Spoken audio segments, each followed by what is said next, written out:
What is going on, guys? It's your boy Optic Scumpy bringing you a brand new... Alright, so you came here looking for tips and tricks, and boy have you came to the right place. Today I'm going to show you a few tips and tricks on how to get better at competitive Apex Legends. Now, if you're an MLG 420 Blaze It competitive player already, you probably already know all these things, so I'm just going to add that as a little disclaimer. It's not anything that hasn't already been done, but it's things that you see a lot of low-ranked players, and I'm talking about like Platinum and below. They do not do these things. Now, numero uno here is armor swapping. I know we're really reinventing the wheel with this tip, but a lot of people still do not understand the concept, and they also do not know this little settings trick. I'm pretty sure that a lot of people have not figured out yet. Now, obviously, we all know the premise of armor swapping. Your armor gets broken, you kill somebody, you finish them, you grab their armor out of their box. But what you don't know is there's a setting that will help you a lot with this. In this clip here, you'll see that I have red armor and I swapped to a purple one, but that's because my red armor is broke and a purple one is full if I pick it up off of somebody that I've killed. One of the best things that you can do is actually kill somebody, then finish them and take their armor mid-gunfight. But if you don't have this setting changed, you're going to have a hard time with it if you're in a heated gun battle. So if you open up your settings and you go to gameplay, you'll see that taking damage closes death box menu, and that will be turned on by default. So that means if you're in a death box and you get shot, it's going to eject you from the death box and you're going to be taken out of it. It's kind of like a warning thing, like, oh, you're getting shot, and it gets you out of it that way that you can get into the gunfight quickly. But if you're in a box and you're trying to armor swap and you get shot, it's going to kick you out of it before you can click the armor and swap it, and then you're going to be in a terrible situation. Now, this next one's a hard one to comprehend. I know it's extremely hard to comprehend this, but get into more gunfights if you want to get better at the game. Time and time again have I seen people in rank play that they just are up in diamond or they're in platinum and they literally sit on the edge of the zone and ride the zones in, hide from teams, don't get shot at, and then die second place. Newsflash, shitter, you're not getting better at the game doing that. Every single battle royale that I have ever played in a competitive or in just a public game, I've used this exact method, and I'm going to share it with you guys right now. This is my exact method of how I've gotten better at every battle royale I've ever played. I spawn die! Spawn die.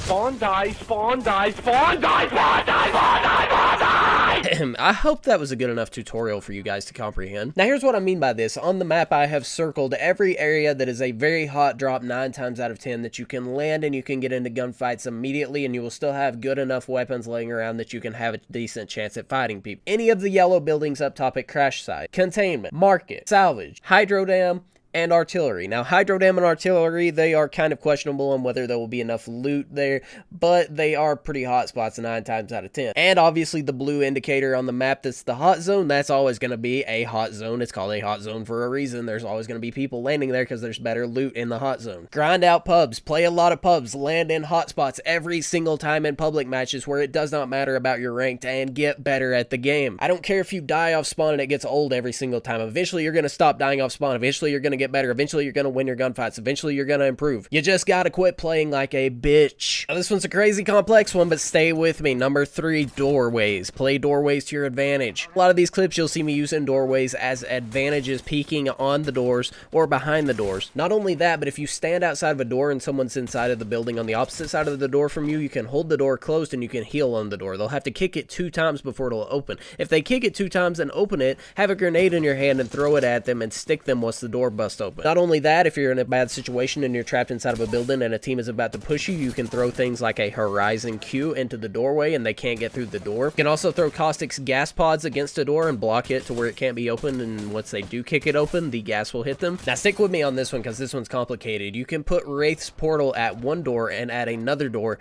and have them in the doorways to where if they go into one, they'll get sucked into the other and they'll just be in a continuous loop, not being able to get inside the building, as seen here by my perfect drawing. Now, a lot of people aren't going to like this one, but use the crate. 1 minute, you want to say that a little bit louder. Use the crates, dude! Crates give you some of the best guns in the game, and you're the only one that will have it on the map. Maybe one other person might have a Kraber, but other than that, you'll hardly ever see anybody pick up the weapons from the crates. The Peacekeeper is literally a charged out, ketamine cracked ass version of the Mastiff that is way better than the Mastiff has ever been. The Kraber does 300 plus damage to the head. They are amazing weapons, and anytime you see a crate, you should take advantage of it. If anything, you'll at least get good armor out of a crate. For the love of God, the Allfather blesses you with a crate, and you do not use it. Which I usually don't tell you that because a lot of the times the people that are good are the only ones that go to the crate, and the shitters don't ever go for them, so that's usually why they don't tell you to go for the crate. But if you get good with the guns in it, you'll be a literal crackhead. But that's about all I have for you today. If you guys enjoyed these, please leave a like down below. I would really appreciate it. You guys got the last video up to 600 views almost at the time of recording this, which is absolutely insane. And I'm gonna be honest, I think that these tips aren't anything insane, but I do think that they're ones that are looked over a lot, and a lot of people don't tell you about these certain tips that I've told you today. Obviously, armor swaps aren't that big of a deal, but a lot of people don't know about that setting. Obviously, using doorways is not that big of a deal, but the different ways that you can use it, it does come in handy. Like I said, you guys need to get good with those crate weapons. You need to start using those. You're sleeping on them. But if you guys did enjoy this video and you want to see a little bit more tips and tricks in the competitive side of Apex, then let me know down in the comments below. I have been asked to do a settings video, and I've also been asked to do a few other types of videos. I've got some things in the work. It just takes me a while to get these videos together, and I try to make them as good of quality as I possibly can, because quality over quantity, in my opinion. Other than that, though, I hope you guys did enjoy, and I'll talk to you in the next one. Peace.